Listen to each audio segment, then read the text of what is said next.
important part of being a landlord or a property owner is dealing with utilities. And it seems like kind of a minor thing, but especially when you're managing properties at scale, it gets to be really important that you ensure tenants are paying the utility bills that they're responsible for, and that you're also keeping up with the bills that you're responsible for as the property owner. And it's super critical that you get this clear in your lease agreement so there's no confusion down the road as to who is supposed to be paying the utilities. And here in Central Ohio in the Columbus area, it's very typical, especially at a single family rental, that the tenant would pay for all utilities, which is normally going to be gas, electric, and water. Now, gas and electric is very simple. Typically, the main utility companies out here are AEP and Columbia Gas, and they have no issue with getting those utilities into the tenant's name directly, and then the tenant will just remit payment directly to the utility company. Water can be a lot more tricky.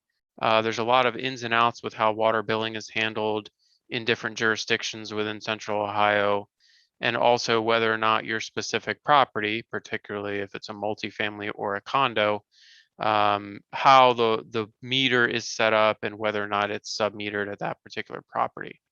So make sure you have a great understanding of how the physical arrangement is of the utilities at the properties you own, and then set make that extremely clear in your lease agreement. We use a table in our lease that just simply lists out the utilities and who's responsible, be that tenant or landlord. And then, of course, once you have that clear in your lease agreement, you need to make sure that you're advertising that as part of your rental listing so the tenant isn't confused or upset when they go to move in and pick up keys and suddenly they're responsible for utilities that they didn't know about.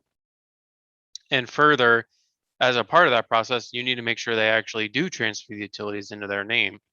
So for us, we won't turn over keys to a new resident until we confirm that they have switched on the utilities, and we ask them to provide a confirmation or an account number so that we can make sure of that. So all in all, there's a lot to think about with utilities. It can be sort of an afterthought for a lot of property owners, and we get that. That's why, one of our jobs is to take care of all these little details. But if you're self-managing your own properties, hopefully you found this useful and helpful.